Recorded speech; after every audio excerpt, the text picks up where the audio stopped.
Candidate who has stayed away from the attacks, Libertarian Monds. The candidate has already made history by becoming the first African American on the gubernatorial ballot. Now he hopes to get enough votes to change his party's standing in the state.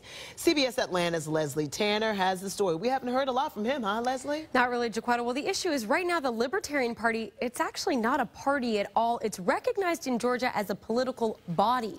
That makes it difficult for Libertarians to run at the local level. But if Monds is able to get 20% of the vote, that will all change.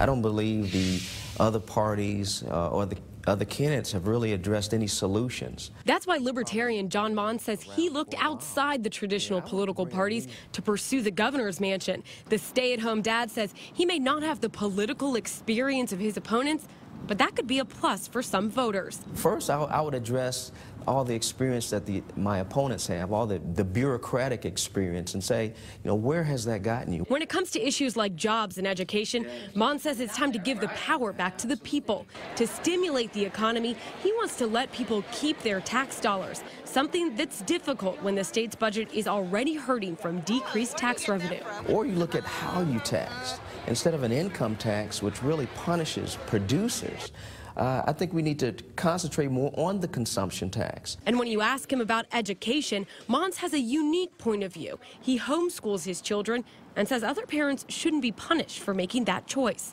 If you homeschool your child or if you send your child to private school, you not only have to bear the cost of that, but you also have to bear the cost of supporting government schools. Democrat Roy Barnes and Republican Nathan Deal have both talked a lot about better funding for public schools.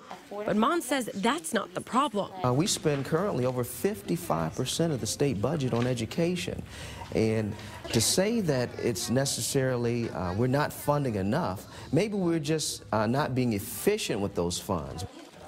Yeah, now the latest Rasmussen poll shows Monds with support from just 3% of likely voters, but he says he knows he can get to 20%. He even says he thinks he can get into a potential runoff.